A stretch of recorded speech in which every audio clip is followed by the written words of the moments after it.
Mr. Navi! Nakatingalang tawag ni Paris kay Navi. Yumuko ito upang magtama ang paningin nila ng bata. Ano yon? Tanong niya. Pwede po ba kayong matulog sa kwarto namin ni Mommy? Please? Paris begged as she folded her hands together. Nabigla si Mabel sa sinabi ng bata kaya kagad siyang nagsalita. Naku baby, hindi pa pwede ang gusto mong mangyari. Hanggat empleyado ako ni Mr. Navi mo, tayong dalawa lang munang pwede sa maid's quarters. Ganun po ba, Mommy? She nodded in response. Gaya na inaasahan na palitan ng lungkot ang mukha ni Paris at hindi niya masisisi to. Maski siya hinahangad din na makatabi sa pagtulog ang lalaking ito. Pero dahil sa kanilang sitwasyon, walang magagawa si Mabel kung hindi ang magtiis. Hindi lumao nagpa siya si Navi na tumayo na. Sa susunod na lang, matulog na kayo ng mommy mo. Magandang gabi. Sinundan ng tingin ni Mabel ang papaalis na si Navi pero sa halip na pumahik sa itaas, ay dumiretso ito sa bakanting silid na nasa first floor ng mansyon. Naiwan ang mag-ina sa sala habang si Mabel ay tulalang nakatitig sa pinto ng kwarto kung saan pumasok ang lalaki. Hindi siya maaring magkamali. Tinawag nitong anak si Paris sa harap niya mismo. Nagising si Mabel sa isang bagong araw. Hindi pa man tapos mag-almusal ay pinatawag na siya ni Siren sa itaas para utusang ihanda ang bathtub ng pagliliguan nito. Pagkatapos noon, ibinigay naman sa kanya ang katakot-takot na damit nito para plantsahin. Maingat niyang pinaraan ng plancha sa mamahaling cocktail dress na nakapatong sa coffee table. Sa ngayon, nakakapitong damit na siya at meron pang ilang pares ng blouse at skirt ang hindi pa napaplantsa. Hindi naman bagong labang mga to pero karamihan dito'y gusot-gusot. Napairap siya. Siren had the nerve to act like a queen because Nabi left home for a couple of days. Bumiyahe ito ng Cebu kasama si Ernest para bisitahin ng itatay yung hotel nila doon. Ayon na rin sa ikahilingan ni Nicolas na kababalik lang na Amerika, makaraan ng ilang linggong pananatili sa Pilipinas. Kanina lang umalis si Navi pero aminadong nangungulila na siya sa presensya nito. Navi, usal ni Mabel. Wala sa sariling itinigil ni Mabel ang pagpaplantsa at inalalang gabing tumatak sa kanyang isipan na kailanman hindi niya malilimutan. Hindi niya lubos maisip na isang araw muli niyang matikman ang malambot na labi ng lalaki na kanyang pinakasalan. Ngayon lang ulit kita nahalikan ng ganito, Bel. At wala akong pagsisisi sa ginawa ko dahil hindi mo alam kung gaano ko to na-miss. Those words brought a blush to her cheeks as she bit her lower lip. Shit, ito bang labi na walang habas ni inang kinalalaking yun? Na kahit magsipilyo pa siya, ay hindi mabuburang bakas na natitirang pagmamahal ni Navi para sa kanya? Mabel jumped in surprise when she heard the door open. She turned around and saw Siren coming out of the bathroom. Hindi ka pa ba tapos dyan? Tanong nito sa mataray na tono. Malapit na, Miss Siren. Tinatapos ko na lang itong... Pagharap niyang muli sa mesa ay natigilan siya dahil ang damit na iniingatan niyang plantsahin ay kanyang napabayaan. Baka sa maitim na marka na dumikit sa puting tela ng mamahaling damit ni Siren at hindi yun nakatakas sa mga mata ng dalaga. Napasinghap ito sa labis na pagkagulat. Nalalaki ang mga mata nitong sinugod si Mabel. Anong ginawa mo sa damit ko? Buliyaw ni Siren sa kanya. The expression on Siren's face was terrifying enough. Natataranta na si Mabel dahil kahit na anong gawin niya hindi na maibabalik pa sa original na itsurang damit na kanyang nasira. Pasensya na, Miss Siren. Kusang nabitawan ni Belle ang plancha ng hablutin ni Siren ang buhok niya. Miss Siren, nasasaktan ako. Sinasadya mo bang sirain ang damit ko, ha? Mariing wika nito. Hindi ko sinasadya. Promise, aksidente lang yun. Pasensya na, she begged. Lalong diniin na ni Siren ang pagkakahila sa buhok ni Mabel. Wala ka na ginawang matino mula kahapon. Tuwing uutusan kita, lagi ka nagkakamali. At alam mo kung anong katawa-tawa? Sa'yo palagi kampi ang boyfriend ko, kahit ikaw itong gumagawa ng kagagahan. Miss Siren, please, bitawan mo buhok ko. Aniya, subalit naging bingi si Siren sa kanyang pakiusap. Sinwerte ka kahapon dahil nandito si Navi para ipagtanggol ka pero ngayong wala ka ng kakampi. Palaya ko nang gagawin ang gusto ko. At uunahin kong sirain yung pagmumukha mo. Sumasal ang kaba sa dibdib ni Mabel sa sunod na ginawa ni Siren dahil bigla nitong kinuha ang plancha at tinampa at malapit sa kanyang mukha. Huwag Siren, please! Sumilay ang nakakalokong ngiti sa labi ni Siren. Sinubukan nitong idikit ang plancha sa mukha ni Mabel, pero agad niyang isinangga ang kanang kamay bilang depensa. Daing ni Mabel nang maramdaman niyang matinding init na dumampi sa kanyang braso. Ngayon ka humingi ng tulong, Mabel. She snickered, showing no mercy to this poor woman. Tama na! Belle screamed in agony. Nagkamali ka naman natili sa bahay na to kung hindi ka kayang palayasin na Navi dito. Ako mismong gagawa ng paraan para kay ng anak mo ang umalis. Sa puntong ito muling tinangkang pasadahin ng plancha ang pisngi ni Mabel. Ipinikit na lamang niyang mga mata tinintay na lumapat ang mainit na plancha sa kanyang mukha. Hoy bruha, itigil mo yung kahibangan mo! Napamulat si Mabel at tumingin sa direksyon ng pinto kung saan nanggaling ang sigaw na yon. Just? She called the person's name who just barged in without knocking on the door. Binalingan ni Siren ang kasambahay. Huwag kang makikialam, she warned. Ginamit ni Siren ang hawak na plancha bilang panakot kay Jazz pero hindi ito nasindak. May dinukot itong bagay sa bulsa tinutok yun mismo sa dalaga. Isang spray bottle na pinaniwalaang may kung anong chemical ang nakalagay doon. Ibaba mo yung plancha. Sinasabi ko sa'yo, may bubulagin ako dito. Babala ni Jazz kay Siren. Siren laughed sarcastically. Seryoso ka bang tinatakot mo ko gamit yan? Paano ko malalaman kung anong laman ng spray bottle na yan? Ewan ko, gusto mo itry natin sa mata mo nang malaman mo? Tingnan natin kung makakarampa ka pa sa harap ni Sir Navi ng dilat. Itinaas ng konti ni Jazz ang bote malapit sa mukha ng babae. Pero tinitigan lamang yun ni Siren. Muli itong nagbabala. Ano? Bibitawan mo ba yung plancha? O hilamusan ko yung mukha mo ng chemical? Sandaling nabalot ng katahimikan ng buong kwarto at tanging aircon lamang ang nagsisilbi nilang musika noong mga sandaling iyon. Ang akala nila patuloy na magmamatigas si Siren pero iba ang sumunod na nangyari. Lumika ng ingay ang pagbagsak ng plancha sa sahig. Hudyat ng pagsuko ni Siren sa kanilang mainit na pagtatalo. Galit na itinuro ng dalagang bukas na pinto ng kanyang silid. Umalis kayo sa paningin ko bago pang magdilim ang aking mga mata sa inyong dalawa, she threatened. Dito na kinuha ni Jazz ang pagkakataon na hilahin si Mabel palabas ng kwarto. Subalit, hindi pa man sila nakakalayo muling sumigaw si Siren. At huwag na huwag niyong sasabihin to sa boyfriend ko. Kung hindi bugbog ang aabutin niyo. Pinagsawalang bahala na lang nila ang sinabing ni Siren at dumiretso na pababa ng hagdan. Dinala siya na kaibigan sa kusina kung saan naabutan nila doon si Hyacinth. Pinakuha ni Jazz sa kasambayang first aid kit. Sa kanila pinagtulungan lapatan ng paunang lunas ang kawawang si Mabel. Naiiyak na lamang siya sa sobrang hapdi.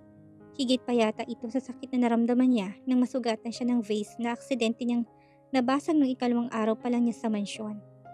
What's more painful is that Navi isn't here to protect her like he always did.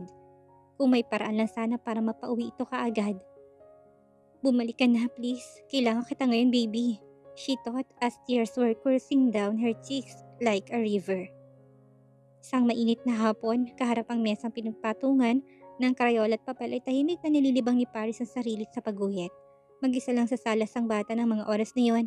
Kasalukuyan nagpapahinga sa kanya-kanyang mga silid si Mabel at Hyacinth. Nagpaalam naman si Jazz na aalis dahil may kikitain daw ito sa labas ng airport. Ngunit hindi naman ito nabanggit kung sino. Si Jazz ang madalas niyang katulong sa pagguhit kapag busy ang mommy niya sa pagtatrabaho. Kaya hindi niya maiwasang manibago at malungkot. Wala naman din siyang magagawa kaya minabuti na lang niyang damputin ng krayola at kinulayan ng ginuhit niyang bahay sa malinis na bond paper. Maya-may nakarinig siya ng footsteps mula sa hagdan. Hinayaan niya lamang yun at tinuloy ang pagdodrawing hanggang sa maramdaman niya huminto ito sa kanyang harapan. Tumingala ang bata, bumulaga sa kanyang mukha ng babaeng ni minsan. Hindi siya nagawang kausapin sa loob ng isang buwan. Kamusta po? She said innocently to the lady. Tumaas ang isang kilay ng babae. Sino nagsabi sa'yo na pwede kang tumambay dito sa sala? Nakapamewang nasita ni Sirens na kinagulat ng bata. Paris dropped her crayon on the table. She answered, Wala naman po, kasi po dito rin po kami naupo ni ng mommy at Mr. Navi kagabi. Kaya akala ko po okay lang na magstay ako sa living room. Halos magtagpo ang magkabilang kilay ni Siren sa sinabi ng bata. Anong sinabi mo? Magkasamang mommy mo at si Navi kagabi habang tulog ako? Tumango ang bata. Opo, nabutan ko po silang nag-uusap. Kino-comfort po nila ako kasi nanaginip ako ng masama kagabi. Bakit po? Walang narinig na kasagutan si Paris mula kay Siren. Bagkus ay nagsisimula ng dumilim ang aura nito, bagay na ikinatakot ng bata. Ibang klase talaga yung nanay mo, no? Hiwalay na nga sa asawa, pilit pa rin sinisiksik ang sarili. Sa lalaking hindi na kanya. Napakalandi.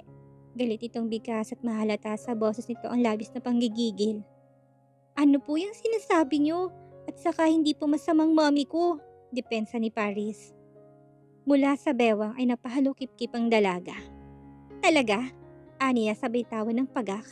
Bahagyatong yumuko upang maabot ang label ni Paris. Bakit tayo niyang tantanan ng boyfriend ko, Aber? Baka nakakalimutan ng magaling mong ina na kayong dalawa'y pawang mga basura lang na pakalat-kalat sa mansyon ng mga Reinhardt. Kung ako lang ang masusunod, matagal ko na kayo sinipang mag-ina sa kalsada kung saan kayo nababagay. Unti-unti na napupuno ng luhang mata ng bata hanggang sa tuloy na itong bumagsak sa malusog nitong pisngi. Akala ko po magiging kaibigan ko kayo, kagaya ni na Tita Jazz at Ate Hyacinth, pero hindi pala kasi ang sama-sama nyo. Humihikling sabi ni Paris. Hindi yun naging maganda sa pandinig ni Siren. Anong sabi mo? Ang sabi ko po, masama po kayo. Kaya hindi ka mahal ni Mr. Navi. Mas mahal niyang mommy ko kasi mabait siya.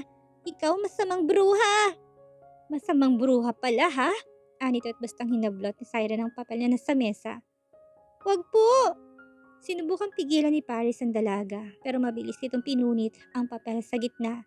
Nalaglag yun sa mesa, katabi ang makukulay na krayola na kanina lang ay ginamit niya upang pagandahin ang iginuhit niyang bahay, kasama ang kanyang ina at si Navi. Natulog ng mahimbing si Mabel sa kanyang kama. Hindi alam na maaga palang nagising ang kanyang anak at umalis na sa kwarto. Naalimpungatan siya, bagamat nangingibabaw ang antok ay hindi na nakatulog pa si Belle dahil sa narinig niyang iyak ng bata mula sa labas. Napabalikwas siya ng bangon at lumabas ng kwarto. Nagmamadaling tinungo ni Mabel ang direksyon na pinagmumula ng pag-iyak na iyon. Dinala siya ng kanyang mga paa sa sala at halos umakyat lahat ng dugo niya sa ulo sa naabutan niyang eksena doon. Kaharap ni Siren ang naglulumpasay niyang anak na nasa coffee table kung saan nagkalat ang punit-punit na papel na tsak na kagagawa ng dalaga. Hindi nakapagpigil si Mabel at sinugod si Siren. Anong ginawa mo sa anak ko, Siren? Masyadong matabil ang dila ng anak mo, kaya tinuruan ko ng leksyon. Proud pang sabi nito na lalong nagpakulo ng kanyang dugo. Mommy, pinunit niya yung drawing ko para sa inyo ni Mr. Navi. Naluluhang sumbong ng bata sa kaniyakap ang ina. Oo, ang batang babae. Sinusumo sa mommy niya kung paano ko sinira ang pangit niyang drawing. Siren Mac. Magpasalamat ka at sumulpot agad dito ng nanay mo dahil baka higit pa dyan ang inabot mo. Alam ng nanay mo kung anong ginawa ko sa braso niya at hindi maganda kung gagawin ko rin yun sa'yo. Belle couldn't believe what she heard just now. How could she say those awful words to a 6-year-old child? Napakawalang puso. Kung kanina nagawa siyang sindakin ito sa pamamagitan ng plagplansya sa balat niya, hindi na ngayon. Hindi sa lahat ng pagkakataon ay laging mahinang isang tao. Kailangan niya lumaban hindi lang para sa sarili kundi para sa kanyang anak. Alam mo, sagad ng pasensya ko sa'yo, Siren. Lahat ng kawalang hiyaan mo na ultimo pang aalila mo sa akin at paplansya mo sa balat ko, pinalampas ko. Pero ngayon hindi na ako papayag na pati-bati idadamay mo sa problema nating dalawa. Dadaan ka na muna sa akin bago mo mahawakan ang dulo ng daliri ng anak ko. Matapang na wika ni Mabel. Natatawang humakbang si Siren palapit sa mag-ina habang pumapalakpak. Napakagandang speech! Hindi ko inaasahan na maririnig ko yan mula sa'yo. Saad nito. Pero ayaw kong sabihin to, pero hindi ka lang dapat ang magdusa. Damay ang anak mo dahil pare-pareho kayong mga salot sa relasyon namin ng boyfriend ko. Mabel blinked in surprise. Anong sinabi mo? Tumawat o na mapakla. Akala mo ba hindi ko alam ang ginawa niyo ni Nafi kagabi? Salamat sa anak mo at pagsabi kung gaano kayo nag-enjoy ng oras ko kasama ang lalaki ko habang tulog na tulog ako. Ahas ka! Hindi na nagulat pa si Mabel sa isiniwalat ng kanyang karibal. Nasiyahan pa nga siya sa kanyang narinig dahil tila sampal sa mukha ng dalaga ang malaman nitong nagkaroon sila ng quality time ni Navi kagabi nang hindi nito alam. Hindi ko inaahas sa'yo si Navi para lang sa kaalaman mo. Binabawi ko lang kung anong akin. Taas noong sabi ni Mabel na may ngiting tagumpay. With that kind of tone and gesture, nakuha niyang inis ni Siren. Matalim na tingin ang pinukol nito kay Mabel bago itinaas ang kanang kamay. Handang padampiin ang kanyang palad sa pisinang karibal. Punyeta ka! Ang maitim na balak ng dalaga kay Mabel ay biglang naunsyami nang matunugan nilang may bumukas ng pinto ng mansyon. Napatingin ng magina sa direksyon ng entrada habang si Siren ay dahan-dahang lumingon upang salubungin ang pagpasok ng 3 tao sa loob. Tinupog ng tanong ang isip ni Mabel ng mga sandaling yon. Bakit tila napaaga yata ang uwi ng mga to? Isa pa sa pinagtataka niya ay kung bakit kasama nila si Jazz. Posible kaya ng dahilan ng pag-alis ni Jazz kanina ay para makipagkita dito at sunduin ang dalawa? Parang bumagal ang mundo sa paligid ni Mabel habang pinapanood niya ang 3 taong ito na pumasok sa bahay. Lumalapit sa kanila na may seryosong ekspresyon sa kanilang mga mukha. Navi. Pabulong na binigkas ni Mabel ang pangalan ng lalaking nasa una ni na Jazz at Ernest. Huminto ang 3 sa harap mismo ng mag-inat ni Siren. Dito'y dahan-dahang ibinaba ni Siren ang kanyang kamay. Ang parehong kamay na muntik na sumampal sa mukha ni Mabel ngayon lang. Teka, hindi ko maintindihan. Akala ko ba ilang araw ka mawawala? Bakit ang bilis mo umuwi? Naguguluhang tanong ni Siren kay Navi. Walang mapaglagyan ng kaba ni Mabel ng mga oras na kaharap nilang lalaki. Tunay na kakilakilabot ang pinapakita nitong ekspresyon na maihahalin tulad sa isang leon. Nababasa ni Belle sa mata ni Navi ang pinaghalong galit at pagkadismaya at mukhang alam niya na kung saan nagmumulang negatibong enerhiya na dumadaloy sa dugo ng lalaki. Nakatanggap ako ng tawag kay Jazz at kinuwento niyang kahayupang ginawa mo kay Mabel kaya hindi ako nagdalawang isip na ikansela ang plano ko't kumuha ng tiket pa uwi ng Maynila. Tugon ni Navi na tila pinipigilang huwag sumabog sa galit. Kahayupan? Patay mali siyang tanong ni Siren. Hindi ko alam ang sinasabi mo. Nilabas ni Navi ang kanyang smartphone at may kinalikod doon. Maya may tinapat nitong screen kina Siren at kasalukuyan nagpiplay ang isang video. Nakuha mula mismo sa loob ng mansyon. Maririnig sa video ang hinagpis ni Mabel habang nilalapatan ni na Jazz at Hyacinth ng first aid kit ang kanyang balat. Pinadala ni Jazz ang video na to pagkatapos ko siyang matawagan. Pinatutunayan nito na talagang nasugatan si Mabel noon at hindi nagsisinungaling si Jazz tungkol dito. Navi mention. Natatawang bumelo si Siren. Oh please Navi, huwag mo sabihing naniniwala ka sa mga yan. Paano mo malalaman ko si Mabel mismo gumawa niya sa sarili niya para lang iset up ako? Hindi mo ba naisip yon? Dito na sumingit sa usapan si Jazz para ipagtanggol ang kaibigan. Hoy, Bruhildang Lucaret, huwag kang magmanis dyan. Huling-huli kitang hawak ang plancha habang humihiyaw sa sakit itong si Mabel. Kung hindi ako dumating marahil tuluyan mo ng sinira ang mukha na kaibigan ko. Daig mo pang hayop, wala kang kasing sama. O talaga? Anong tawag niyo sa sarili niyo ha? Inakusahan niyo ko ng walang matibay na ebidensya. Buwelta nitong pabalik. Tama ka. Bigla-bigla'y sumang-ayon si Navi na ikinabigla ng lahat. Wala kaming ebidensya na ikaw ang gumawa nito, pero ikaw lang ang may motibo. Anong ibig mo sabihin? Kabadong tanong ni Siren.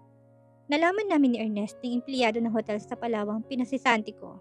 Dahil sa pag-trap niya kay Mabel sa loob ng elevator ay biglang naging empleyado sa airline company na pag-aari ng daddy mo sa Cebu kung saan kami nanggaling ni Ernest.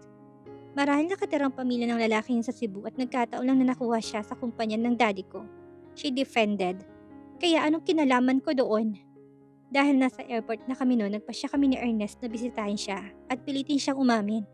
Pero itong binahagi niya sa amin. May ginalaw na kung ano si Navi sa kanyang phone sa kaya muling iniharap kay Siren. Isa na namang video ang nagpiplay at sa pagkakataong ito, huling-huli sa aktong nakikipag-abutan si Siren ng pera sa lalaki. Okay na bang 30,000 pesos bilang down payment? Kailangan mo lang matsyempo ang mag-isa sa elevator ang malanding surot na kasama ni Navi sa kamo ikulong. Malinaw na bili ni Siren sa lalaking kasama nito sa video. Paano kung mahuli ako? Tanong na lalaki na nagpatayo naman ng balahibo ni Mabel. Siren laugh. Huwag kang mag-alala. Sasakupin kita. Hindi ba taga Cebu ang pamilya mo? Pwede kitang bigyan ng trabaho sa kumpanya ng daddy ko sa Cebu sakaling masisanti ka. Basta gawin mo lang inuutos ko at wag na wag mo kong ilalaglag. Gusto kong turuan ng leksyon ng babaeng yun nang sa susunod alam niya na kung saan siya ilulugar ang sarili niya. Ibinaba ni Nafi ang cellphone at ibinalik sa bulsa. Samantalang nagmistulang matigas na yelo si Siren sa kanyang pwesto.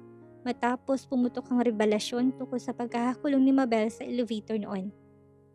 Sinasabi ko na nga ba, tama ako. Nakahulukip-kip na saad ni Mabel dahilan para makuha niya ang atensyon ni Siren. Ikaw! She snapped. Ngumiti lang si Belle na mapang-asar bilang ganti. Muling nagsalita si Navi at sinuportahan ng pahayag ni Mabel. Binalingan ni Siren ang lalaki. Sa lahat ng tao dito sa mansyon, ikaw lang ang may motibo na saktan si Mabel, kaya huwag ka nang magtaka kung bakit ikaw ang pinagbibintingan kong pumlansya sa braso ng kasambahay ko. Navi shook his head in disbelief. Hindi ako makapaniwala, Siren. Paano mo nagawang ganitong kahayupan? Siren laughed nervously as she stuttered. Navi, ginawa ko lang to para sa'yo. Ayoko may ibang babaeng umaaligid sa'yo, lalo pat nalaman ko na siya pala'y. Hindi na hinintay pa ni Navi na matapos ang sinasabi ni Siren. Breathless with anger, he grabbed her cheek without hesitation. Baliwalang pagdaing ng dalaga, gayong mas namayani sa sistema ni Navi ang matinding panggigigil na halos pigain itong magkabilang pisngi ni Siren. Kahit na anong paliwanag mo, hindi mo pa rin maipapaliwanag ang ginawa mo. Wala kang karapatang walang hayain ang babaeng mahal ko. Naintindihan mo? Umugong ang makapasag pinggang sigaw ni Navi sa buong kabahayan bago nito binitawan si Siren. Gulat ang makikita sa mukha ng bawat isa, partikular na sina Ernest at Jazz na nakatayo sa likuran ni Navi. Sa kabilang banda, hindi maipaliwanag ni Mabel ang malakas na kabog ng kanyang dibdib nang sa wakas ay pinagsigawan ni Navi sa lahat kung gaano siya kamahal nito. Ito na, dumating ng sandaling pinakahihintay niya ang maging tapat si Navi sa sarili at ipaglaban ang nararamdaman nito para sa kanya. Minahal mo pa rin siya kahit na pagkatapos ng lahat ng ginawa niya sa'yo? Siren asked as tears streamed down her face. Ako, minahal mo ba ako kahit na konti man lang? O baka naman si Mabel pa rin ang nasa isip mo habang magkasama tayo? Hindi kumibo ang lalaki sa galit ni Siren na naitulak niyang bahagya si Navi sa dibdib. Ano? Magsalita ka! Dagdag niya pa. Ang pagmamahal sa'yo isang pagkakamali, Siren. Ngayong nakita ko ng totoong kulay mo. Wala nang rason para ipagpatuloy pa natin ang pagkakamaling ito. Navi said bluntly. Maring itinuro ni Navi ang pintuan kung saan sila pumasok ni Ernest kanina. Umalis ka na sa bahay ko.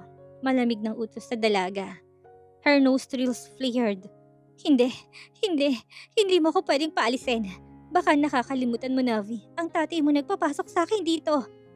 Wala akong pakialam kahit na si Dad pang nagpapasok sa'yo dito. Ako ang may-ari ng bahay na ito.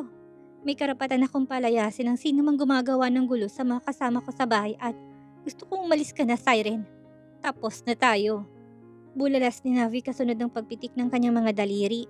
Hindi lumao na may pumasok na 2 security guard at puwersahang ginampot si Siren. Ano ba? Bitawan niyo ako! Pagpupumiglas ni Siren subalit hindi sapat ang lakas nito para makawala sa 2 gwardya. Bitbitin niyo yan palabas ng subdivision. Mahigpit na bilin ni Navi na sinunod naman ng 2 guard. Hindi mo to magagawa sa akin, Navi! Navi! Pahabol pa ni Siren na halos kalad ka rin ng mga gwardya. Mailabas lang ng mansyon. Hinintay ni Mabel na tuluyang maisara ng guard ang pinto bago siya nakaramdam ng ginhawa. Wala nang bigat sa kanyang dibdib na araw-araw niyang pasan-pasan. Opisyal na sinira ni Navi ang kandado. Nang rehas lumahad lang sa kanilang pagsasama, nakamit din nilang kalayaan sa huli.